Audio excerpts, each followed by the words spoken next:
काँग्रेसचे नेते राहुल गांधी यांनी आज पुन्हा एकदा स्वातंत्र्यवीर सावरकरांचा अपमान केला आहे।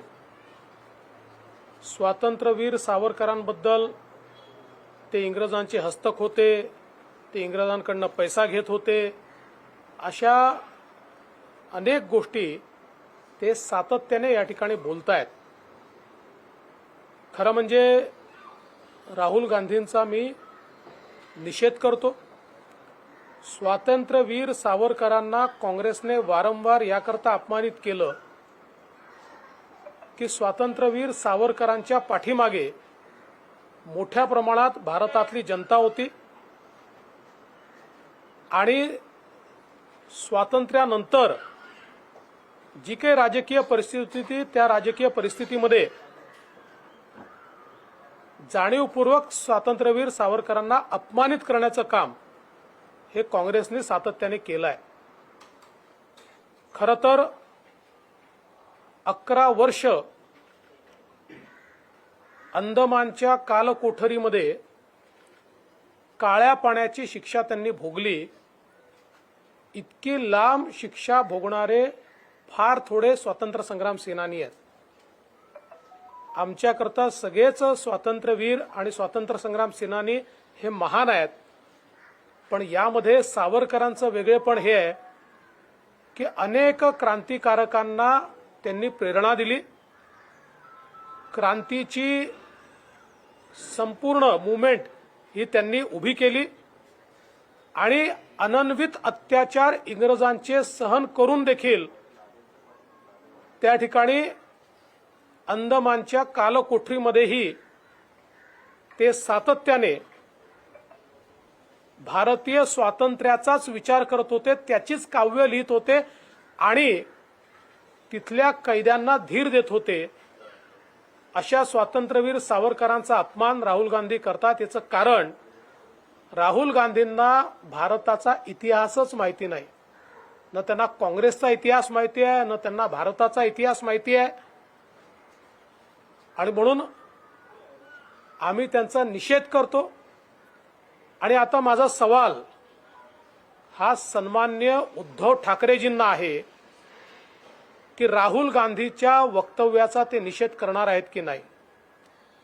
ही जी कुठली भारत जोडो का तोडो यात्रा त्यांनी सुरू केली आहे, या यात्रेच्या स्वागताकरता शिवसेनेचे नेते ते पाठवणार आहेत का, आणि पाठवून या ठिकाणी जे वक्तव्य राहुल गांधींनी केलं आहे त्याचं समर्थन ते करणार आहेत का, याचंही उत्तर आता कुठेतरी उद्धवजींनी दिलं पाहिजे। आम्ही राहुल गांधींच्या अशा वक्तव्याचा सातत्याने निषेध करत राहू आणि त्यांनी कितीही प्रयत्न केला तरी भारतीयांच्या मनावर स्वातंत्र्यवीर सावरकरांची जी प्रतिमा आहे ती प्रतिमा ते कधी पुसू शकणार नाही। कांग्रेस के नेता राहुल गांधी इन्होंने उनकी कथित भारत जोड़ो यात्रा के दरमियान आज स्वातंत्र्यवीर सावरकर जी पर जो टिप्पणी की है, हम तरुणों को क्रांति की ओर आकृष्ट किया और अंग्रेजों के खिलाफ खड़ा किया और समूचे महाराष्ट्र में और भारत में जाति व्यवस्था के खिलाफ एक लड़ाई छेड़कर एक समता का राज आए, इसके लिए उन्होंने प्रयास किए।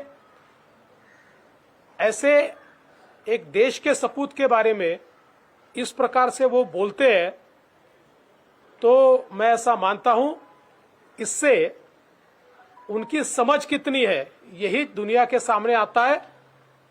चाहे वो कुछ भी कहे तब भी स्वातंत्र्यवीर सावरकर जी की प्रतिमा वो आम आदमी के मन से नहीं मिटा सकेंगे। मैं सवाल पूछना चाहता हूं श्रीमान उद्धव ठाकरे जी को, क्या उन्हें राहुल गांधी की यह भूमिका स्वीकार्य है?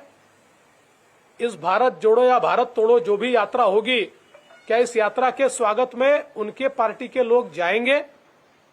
क्या स्वागत करके सावरकर जी के खिलाफ राहुल गांधी के इन शब्दों को एक प्रकार से प्रतिपादित करने का काम क्या उद्धव जी की पार्टी के लोग करेंगे या फिर उद्धव जी हिम्मत दिखाकर राहुल गांधी की भर्त्सना करेंगे, ये मेरा उनसे सवाल है। सर, राहुल गांधी त्याच्या पत्रकारितेमध्ये आरएसएसवर सुद्धा निशाणा साधलेला, म्हणजे इकडे सावरकर सोनाकडे निशाणा साधून नेमकं भारत जोडो यात्रामध्ये ते आणण्याचा प्रयत्न का? मुळातच भारत जोडो यात्रेमध्ये त्यांना काही फार त्या ठिकाणी रिस्पॉन्स मिळत नाहीये आणि त्यामुळे मीडियाचं लक्ष आकृष्ट करून घेण्याकरता विवादित बयान द्यायचं असा त्यांचा प्रयत्न आहे। सर, फोन टॅपिंग प्रकरणामध्ये पोलिसांनी क्लोजर रिपोर्ट सादर केलाय। विरोधकांचं असं म्हणणं आहे की रश्मी शुक्ला यांना वाचवण्यासाठी हे नवं सरकार आल्यानंतर अशा पद्धतीचा क्लोजर रिपोर्ट असं आहे की कुठलाही रिपोर्ट ज्यावेळेस सादर होतो त्यावेळेस तो पुराव्यांच्या आधारावर होतो आणि हे सगळ्यांनाच माहिती आहे की विशेषतः मागच्या सरकारने तत्कालीन पोलीस आयुक्त आणि पोलीस महासंचालक संजय पांडे यांना हाताशी धरून अनेक अधिकाऱ्यांच्या विरुद्ध कुभांड रचलं। त्यातल्या अनेक गोष्टी आता बाहेर येत आहेत, काही गोष्टी बाहेर येणार आहेत। पोलीस आपलं काम करतात, पुराव्यांच्या आधारावर करतात, न्यायालय आपलं काम करतं। आम्ही कुठल्याही अधिकाऱ्याला विक्टिमाइज करणार नाही आणि कुठल्याही अधिकाऱ्याला विक्टिमाइज होऊ देणार नाही। सर, पीआयफाय संदर्भात एक अपडेट समोर येते, जे केंद्रीय यंत्रणांनी जे ऑपरेशन केलं त्यानंतर पीआयफायवर बंदी घालण्यात आली। मात्र भाजपाचे आमदार विजय देशमुख यांना पीआयफायच्या एका सदस्याने धमकी देखील दिलेली आहे।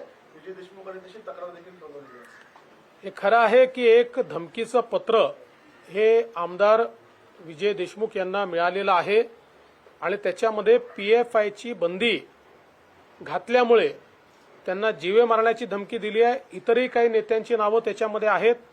त्या संदर्भात पोलिसांना निर्देश दिले आहेत आणि पोलीस या संपूर्ण प्रकरणाची चौकशी करतायत।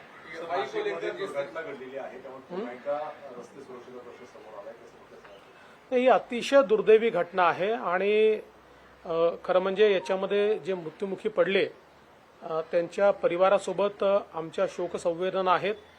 मुख्यमंत्री स्वतः त्या ठिकाणी गेले, त्यांनी स्वतः लक्ष घातलेलं आहे।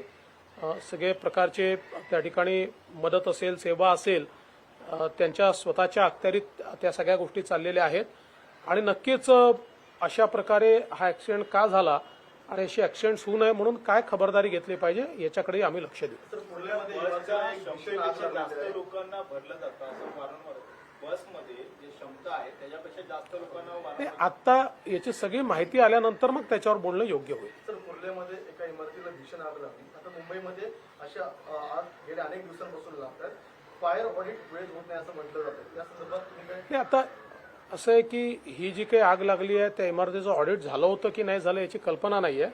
त्या संदर्भात काय वस्तुस्थिती आहे ती महानगरपालिका सांगेल। शिवसेनेचं निवडणूक चिन्ह कुठलं यावर देखील संघर्ष सुरू आहे। ठाकरे यांनी प्रतिज्ञापत्र निवडणूक आयोगाला दिले, त्यात असं केलं की शिंदे यांनी भाजपाला फायदा व्हावा अशा पद्धतीचं युक्तिवाद केलेला आहे। खास करून अंधेरीची निवडणूक शिंदे गट लढणार नाही, तरी देखील चिन्ह गोठवण्याचा प्रयत्न किंवा चिन्ह आम्हाला मिळू नये असा प्रयत्न केला जातो असा मला असं वाटतं की त्यांच्या परीनं ते वेगवेगळ्या गोष्टी सांगण्याचा प्रयत्न करतील।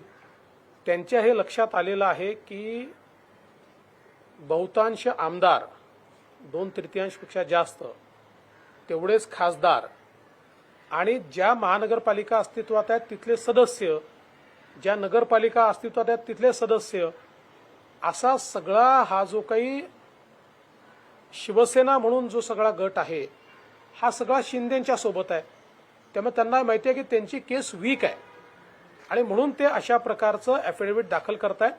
पण मला असं वाटतं की या संदर्भात निवडणूक आयोग त्यांचे यापूर्वीचे निर्णय, त्यांचे कायदे हे सगळं तपासेल आणि त्या आधारावर ज्या गटाचा दावा योग्य असेल त्या गटाच्या बाजूने निर्णय देईल। सर, सरकारला 100 दिवस पूर्ण होत आहेत, कसे हे 100 दिवस राहिले? अनेक महत्त्वाचे निर्णय मला असं वाटतं की 100 दिवस तर झाकी आहे, पिक्चर अजून बाकी आहे। त्याच्यामुळे 100 दिवसामध्ये तर आम्ही अनेक निर्णय घेतलेले आहेत, आपण सर्वांनी ते बघितलेले आहेत आम्ही गती दिली आहे. आता प्रशासन शासन दोन्ही गतिशील झालेलं आहे. लोकांच्या समस्या सोडवतो. 100 दिवसामध्ये सगळं आकलन करता येणार नाही.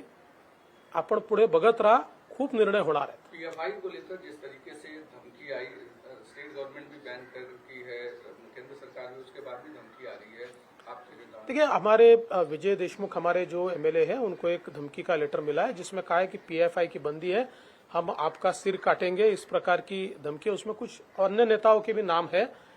हमने उसको गंभीरता से लिया है और पुलिस उसकी तफ्तीश कर रही है. शिवसेना जिस तरीके से आज युक्तिवाद जिस किया है, उन्होंने कहा है कि बीजेपी को फायदा पहुंचाने के लिए इतना शिंदे काम कर रहे हैं. देखिए, मुझे ऐसा लगता है कि शिवसेना ने ये जो भी एफिडेविट दिया हुआ है, ये एफिडेविट एक, मुझे ऐसा लगता है, प्लेइंग टू गैलरीज इस प्रकार का एफिडेविट है, क्योंकि उनके पास मुझे लगता नहीं है कि बहुत कुछ कहने लायक है.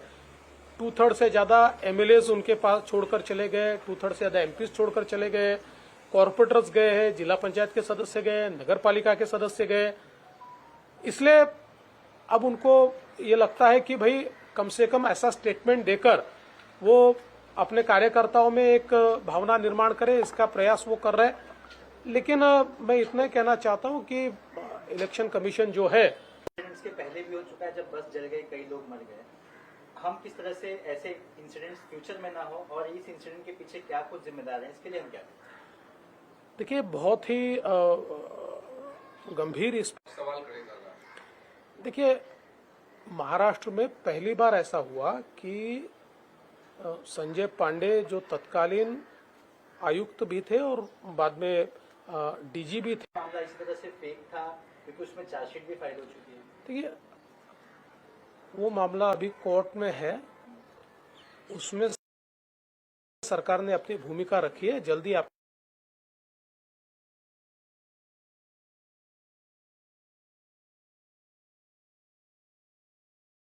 के सामने आ जाएगी. औरंगाबाद में आज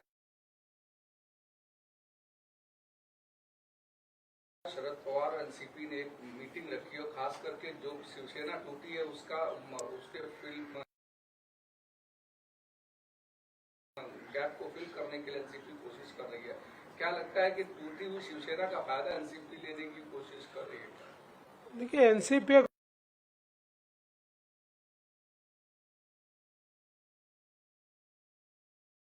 बहुत प्रोफेशनल पार्टी है और उन्होंने बड़े अच्छे तरीके से पहले शिवसेना को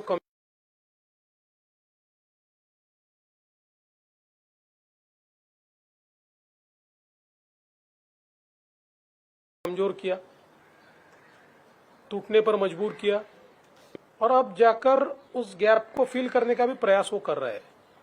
तो मुझे ऐसा लगता है कि फिर भी उस गैप को इसलिए वो फिल नहीं कर पाएंगे क्योंकि शिवसेना को वोट देने वाले जिन सिद्धांतों को मानते हैं, उन सिद्धांतों के खिलाफ एनसीपी काम करती आई है, इसलिए उसका फायदा उनको नहीं मिलेगा. मराठीमध्ये राष्ट्रवादी शिवसेनेच्या फुटीचा फायदा राष्ट्रवादी घेऊ इच्छिते, अनेक ठिकाणी शिवसेनेला मदत करण्याचा प्रयत्न देखील करतात. असं आहे की राष्ट्रवादी ही एक अतिशय प्रोफेशनल पार्टी आहे, त्यामुळे